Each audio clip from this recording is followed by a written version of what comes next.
juste un homme qui marche sans arrêter. Aujourd'hui, nous avons la famille Jacques qui vient des États-Unis. On les applaudit très fort. Vous êtes des gens formidables. On vous aime beaucoup, vraiment. Et je vais parler un peu plus lentement que d'habitude parce que nous avons un frère qui va traduire à mesure ce que je vais dire. Donc, je vais parler un peu plus lentement, ce qui va vous permettre de prendre des notes. Voilà, on va faire une première lecture dans le psaume 139 au verset 1, s'il vous plaît.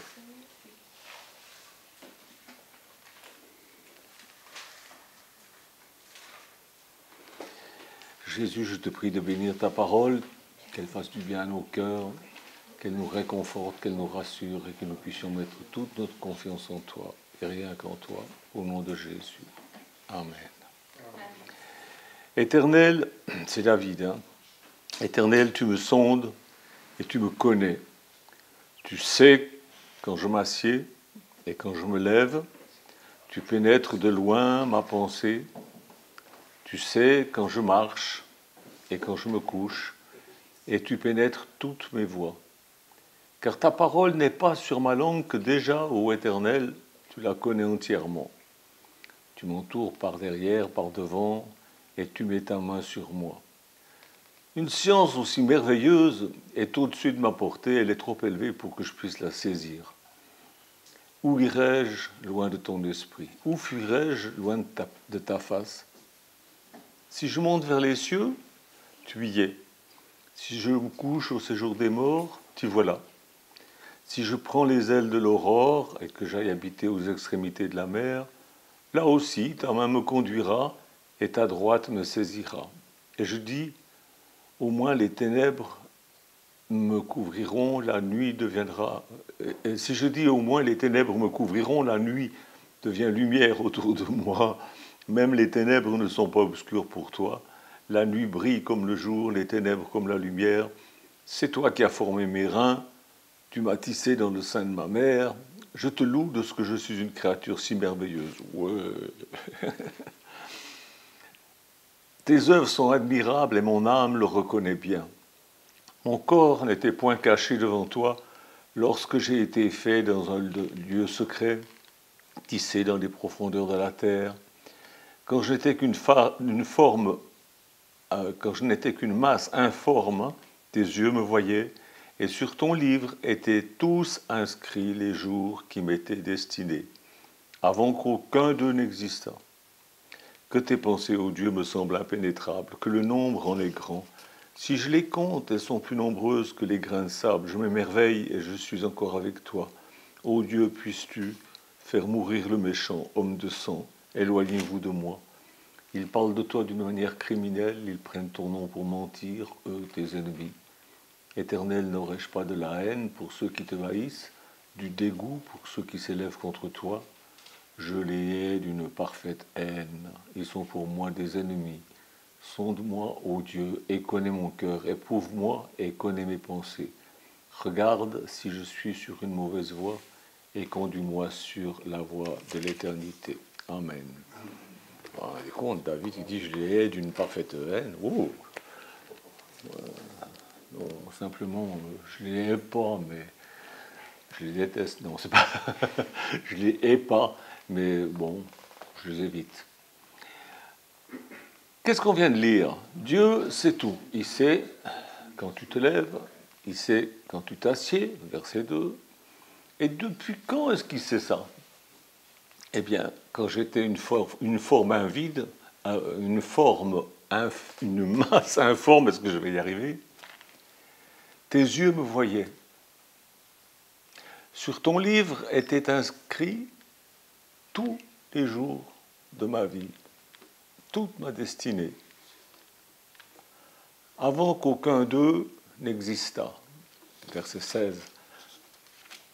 Dieu sait, quand je me couche, verset 3, alors je vais croire qui? La Bible, je crois à la Bible et personne d'autre.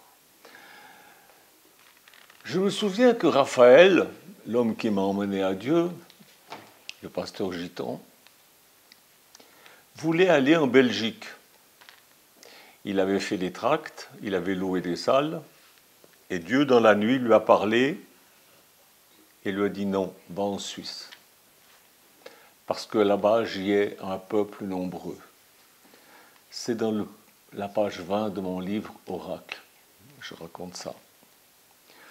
Dieu savait que j'irais voir Raphaël dans sa réunion. Il fallait vraiment beaucoup de circonstances pour que ça arrive. Il a fallu que mon ami Daniel Sigenthal écoute la radio à l'heure où il fallait, où Raphaël passait, etc. Et ensuite, il est venu me le dire, et puis on a pris la décision. Dieu savait que j'irais. Et de mon ministère est sorti un peuple nombreux, des milliers, des dizaines de milliers de personnes dans plus de 70 pays, sauvées, guéries miraculeusement. Dieu savait. Un autre jour, Raphaël voulait partir à Fréjus pour faire des réunions là-bas. Et il est parti avec toute une bande de caravanes parce qu'il était le pasteur. Et chez les Gitans, c'est comme ça. Le pasteur part et il y a toute une bande de fidèles qui le suivent. Et ils sont arrivés à Fréjus et ils se sont mis sur une espèce de parking qui était là, le long de la voie ferrée. Dieu savait que le barrage de Fréjus allait péter le 2 décembre 1959. Dieu savait. Alors Dieu, dans la nuit du 1er décembre 1959, il a parlé à Raphaël et il lui a dit de partir. Il ne lui a pas dit le barrage va péter, il lui a dit attelle la caravane et part.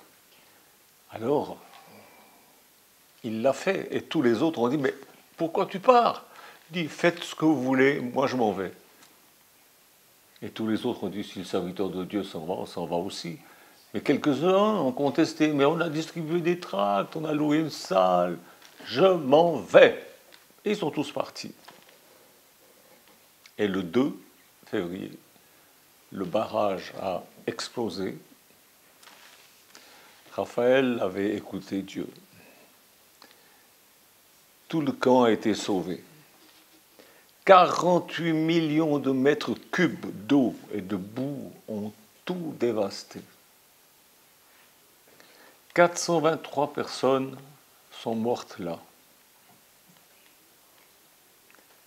Les rails de chemin de fer où était parqué Raphaël, j'ai vu les photos, c'était tordu comme des tire-bouchons. Ils seraient tous morts. Mais Raphaël savait écouter Dieu. Il n'écoutait pas n'importe qui. Il n'était pas soucieux de savoir ce que les ingénieurs, ces grands scientifiques merveilleux, disaient au sujet de leur barrage. Il ne s'inquiétait pas non plus des infos de la télévision qui disaient qu'il y aurait des pluies très fortes. Il ne s'inquiétait pas non plus. D'abord, il n'y avait pas Internet, donc il n'a pas pu se renseigner sur Internet. Wikipédia affirme que cette catastrophe est une des plus grandes catastrophes civiles françaises du XXe siècle.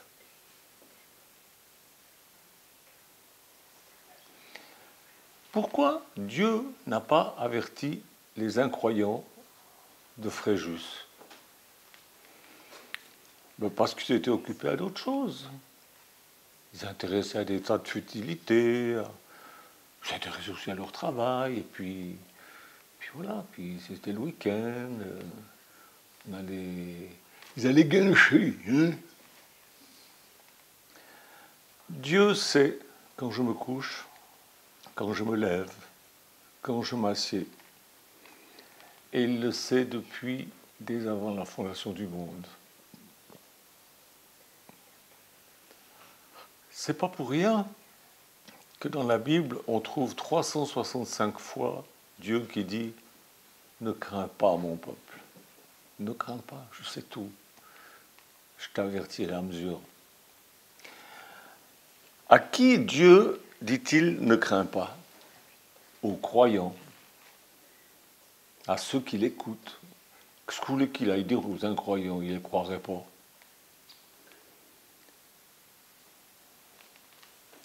Puis il connaît leur cœur. Il sait très bien que ça ne sert à rien de leur parler. Ils aiment le mensonge. Ah, alors là, le mensonge, ils adorent ça. Les apparitions de machin, les machines et tout ça, alors là, ils courent. Mais quand c'est Dieu qui parle, bon... Dieu connaît tout. Il sait tout. Et il cherche à nous avertir. Un jour, au château, là où nous habitions, avec toute la communauté, à Lamblore, j'ai invité une sœur chrétienne du nom de Liliane Ozer, qui est toujours une amie, une de mes rares amies, à part les frères et sœurs de la communauté Charef et son épouse. Elle s'est assise dans la salle à manger et elle m'a montré un type, Richie. Elle m'a dit, regarde celui-là, il va te trahir très bientôt. Et puis il n'y a pas que lui. Elle m'a montré tous ceux qui se joindraient à cet homme-là qui allait me trahir. Elle ne s'est pas trompée. Hein. Pourquoi? Parce que Dieu sait tout. Parce que Dieu sait tout. Et il parle à ceux qui savent écouter. Moi, je ne pouvais pas entendre une chose pareille. Si Dieu me l'avait dit, je n'aurais pas cru. Parce que j'aimais mes frères et sœurs. Alors il s'est servi d'une autre personne pour me le dire, une personne en qui j'ai confiance. La Bible nous dit que Dieu a un livre qui me concerne. Ce livre, c'est le livre de mes jours, où sont inscrits tous les jours de ma destinée. Ce livre sera ouvert au jour du jugement dans Apocalypse 20, verset 12. Nous avons tous un livre qui parle de notre vie. Vous avez un livre, Dieu a un livre, où sont inscrits tous les jours de votre destinée. Quand j'ai été trahi par le frère que Liliane m'a désigné, Michou et moi, on est descendus dans le Lot parce qu'on était invités par un ami qui voulait nous faire visiter sa nouvelle maison. Et là, j'ai su qu'il fallait qu'on déménage dans le Lot. Je n'ai pas entendu une grosse voix qui me disait « déménage dans le Lot ». Non, mais j'ai su. Et aujourd'hui, on y vit, et ça fait 8 ans maintenant, je crois qu'on vit dans le Lot. J'étais là, j'aurais très bien pu mettre mon casque, écouter Sylvie Vartan, j'étais là, j'aurais pu aussi regarder la télé, parce que mon ami il avait la télé, j'aurais pu aussi j'avais internet sur mon téléphone, j'aurais pu aussi passer mon temps là-dessus. Non, j'ai écouté Dieu me parler.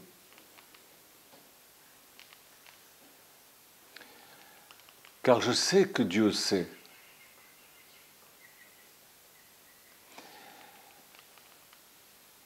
Il a sa main sur moi, me dit le verset 5 qu'on a lu tout à l'heure. La main de Dieu est-elle sur vous? L'avez-vous invité à vous protéger, à avoir sa main sur vous? Ou est-ce que c'est la main de Hanouna ou de Macron ou de, je sais pas moi, les influenceurs politiques ou financiers? C'est qui? C'est la main de qui est sur votre tête?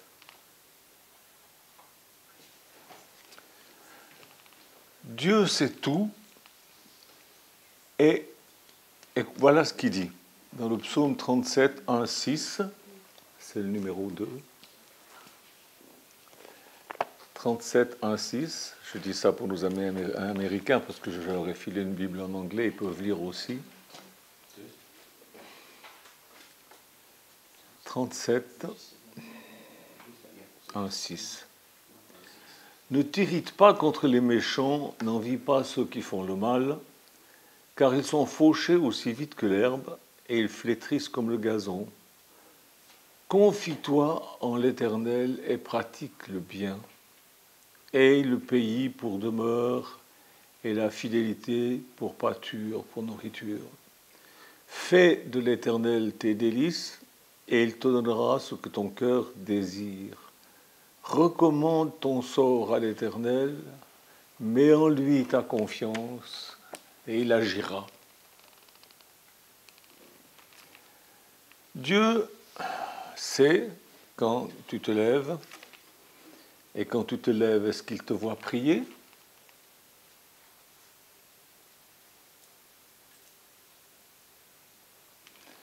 Est-ce qu'il te voit remettre ton sort entre ses mains ?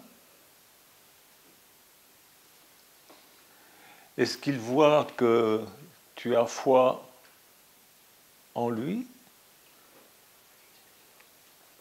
Est-ce qu'il voit que tu fais de lui tous tes délices ou simplement tu dis, bon, je me lève, et je te bouscule, je bois mon café comme d'habitude. Est-ce qu'il te voit chaque jour en train de remettre ton sort entre ses mains ? Est-ce qu'il voit que tu mets en lui ta confiance ? Dieu agit dans ma vie parce que je fais des choix. Est-ce que tu fais des choix ? Si tu ne les fais pas, c'est parce que tu fais autre chose. On peut pas, la nature a horreur du vide. Si tu ne fais pas le choix de te lever, de remettre ton sort entre les mains de l'Éternel, de lui faire confiance, si tu ne le pries pas, si tu... Ben voilà, c'est parce que tu fais autre chose, des choses très intéressantes, certainement passionnantes. Hein. Quel dommage. Mais est-ce que tu y peux quelque chose, au fait ? C'est la question, ça. Est-ce que tu y peux quelque chose ? Puisque tout est écrit dans le livre qui concerne ta vie.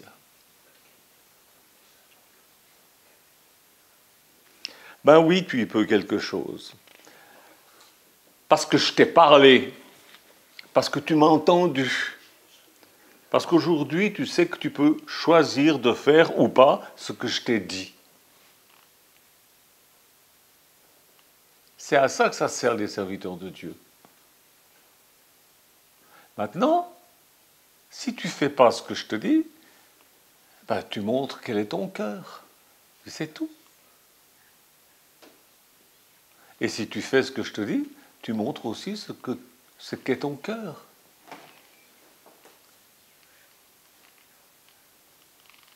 Mais est-ce que j'ai le choix vraiment ? Dieu te donne le choix. Il t'a donné le libre arbitre pour choisir la vie ou la mort. Deutéronome 30, versets 19-20. On peut le lire là. Deutéronome 30, 19-20. J'en prends aujourd'hui à témoin contre vous, le ciel et la terre. J'ai mis devant toi la vie et la mort, la bénédiction et la malédiction. Choisis la vie afin que tu vives, toi et ta postérité. Ta postérité aussi, elle est concernée.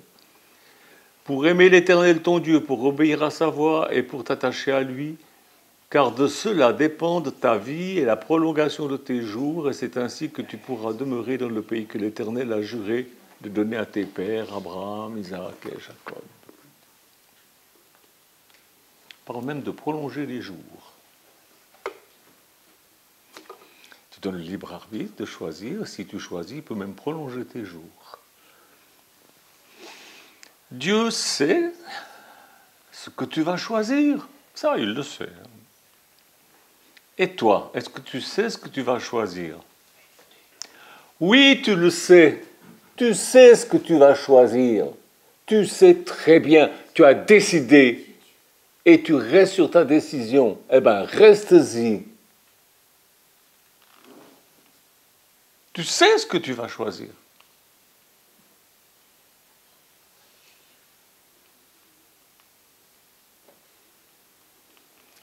Pour ma part, je refuse de croire que cette parole de Dieu est une menace. Je refuse de voir dans cette parole de Dieu une sorte de dernier avertissement avant que Dieu nous abandonne. Dieu ne pose pas d'ultimatum à des personnes qui l'aiment. Si tu aimes Dieu, tu as déjà choisi. Si tu n'as pas encore choisi de vraiment faire tout ce qu'il dit, choisis de le faire.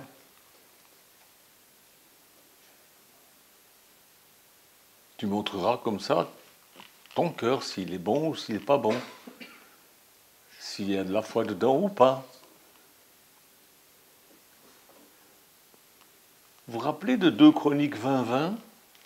Je ne sais pas si vous vous rappelez de 2 Chroniques 20-20. Je ne sais pas si je vais le trouver, parce que je ne l'ai pas noté, mais il me revient là à la pensée. 2 Chroniques 20-20. Voilà.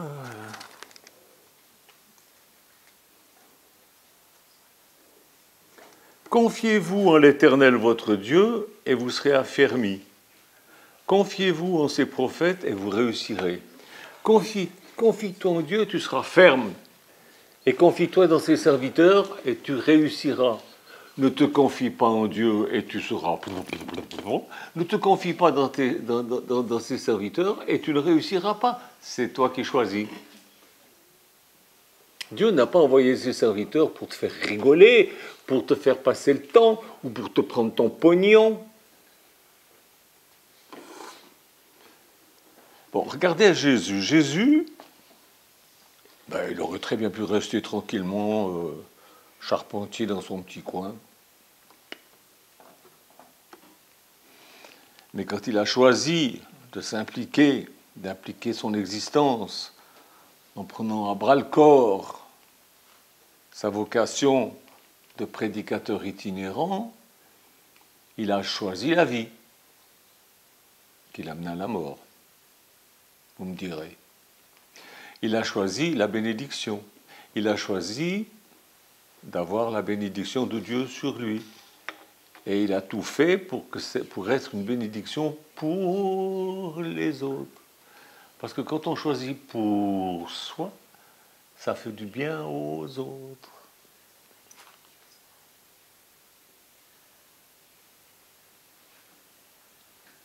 Il a choisi la vie parce que le mal existe, il le savait. Choisir la vie, c'est montrer son bon cœur, sa bonne volonté. Paix aux hommes de bonne volonté. N'oublions pas les femmes, paix aux femmes de bonne volonté. Et pour les autres, ça veut dire quoi ?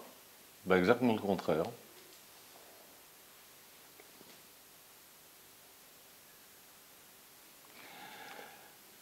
Ça montre ta fidélité.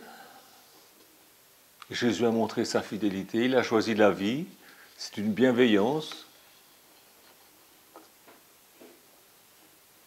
sur ce qui existe de bon. Il a fait le pas décisif pour aller dans la direction de son Père. Choisir la vie, ça ne nous met pas à l'abri de l'usure. J'ai 75 ans, voilà. Je ne sais plus comme j'avais 20 ans, c'est sûr, l'usure, normal. Quand on choisit la vie, ça ne nous met pas à l'abri de la fatigue, ni de la dépression d'ailleurs. Ça ne nous met pas à l'abri de la maladie, du dénuement, des inquiétudes. Regardez la vie des apôtres, regardez la vie de milliers de chrétiens qui sont encore torturés par ce monde de fanatiques. Ça ne nous met pas à l'abri.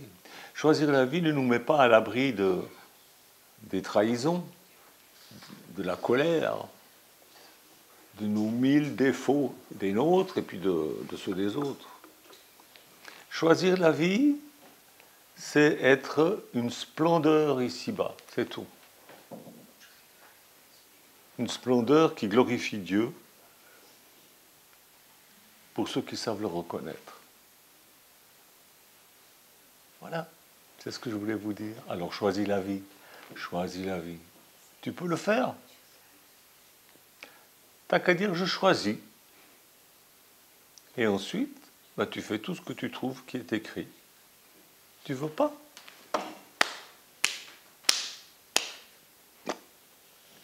J'y peux rien, je t'aurais averti, comme Dieu nous avertit. Il dit, j'en prends à témoin le ciel et la terre.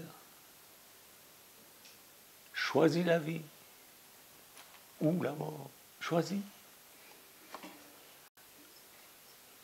Moi, je choisis de croire la parole de Dieu.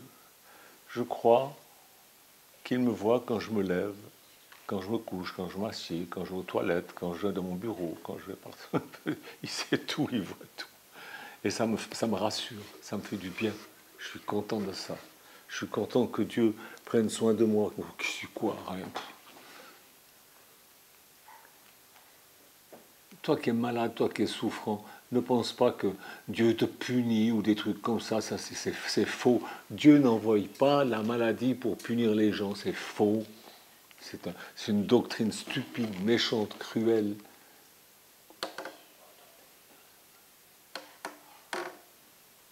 Dieu n'envoie pas l'abondance qui tombe du ciel comme ça. Vous savez, je vois des faux prophètes africains qui envoient des photos. Alors on voit des camions remplis de dollars et d'euros. Ça déborde de partout, puis les gens viennent se servir. Dieu va à 11h précises demain matin, la bénédiction, t'as localisé, tu auras tout l'argent que tu veux pour pouvoir construire ta maison, tu auras ton visa pour aller. Je leur dis surtout, venez pas en France, merci, on en a déjà suffisamment comme ça qui nous cassent les pieds. Pardon?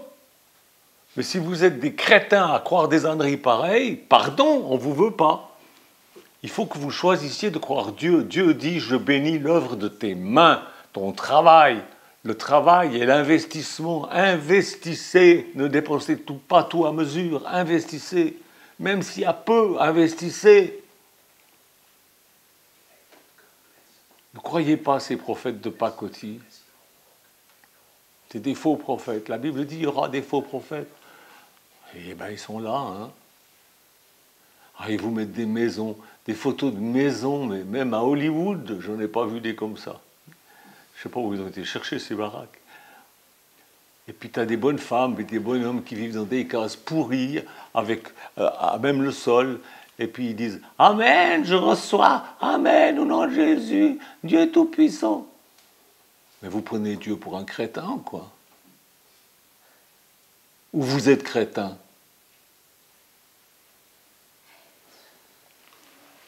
Croyez la parole de Dieu. Il n'y a pas de repas gratuit. Il n'y a pas de repas gratuit. Tout se paye. Même le salut de votre âme. Vous dites, ah, j'ai été sauvé par grâce, c'est gratuit. Non, ça n'a pas été gratuit pour Jésus. Jésus l'a payé, le prix. Et tout se paye. Et si vous ne vous donnez pas vous-même pour arriver à quelque chose, vous n'arriverez à rien du tout. Je dis à tous ces gens qui me disent Amen, qui disent Amen, Amen, je crois, je reçois. Je leur dis, écrivez-moi quand vous aurez reçu demain matin à 11h. Écrivez-moi. Il n'y en a pas un seul qui m'écrit, parce que personne ne reçoit rien du tout. Par contre, ils continuent à suivre ces prophètes à la noix. Moi, je ne comprends plus rien du tout. Je crois que je suis devenu trop vieux. J'en ai marre des gens. Il y a trop d'imbéciles, c'est pas possible. C'est pas possible. Faites le choix de croire ce que Jésus dit. Et vous verrez votre vie devenir une belle vie. Que Dieu vous bénisse. Amen. Au revoir.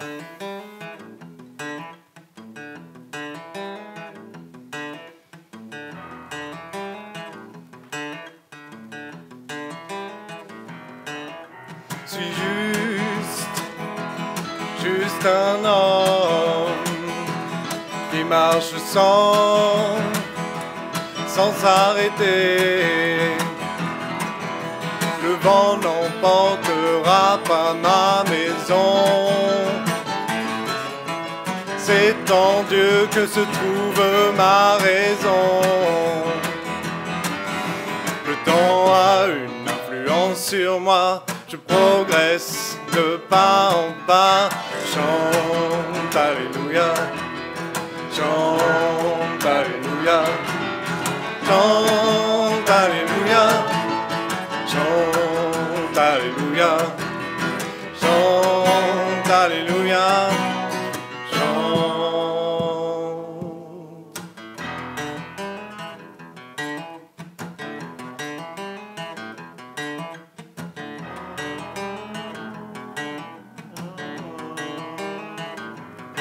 Je suis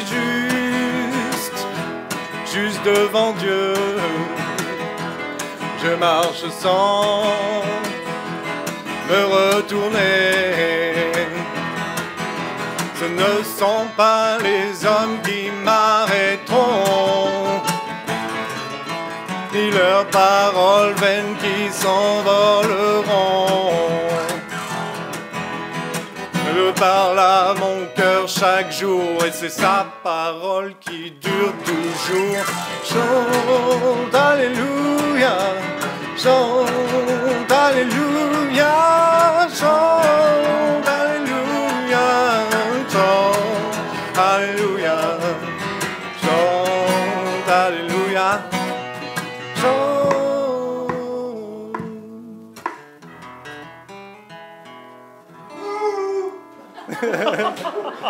Merci.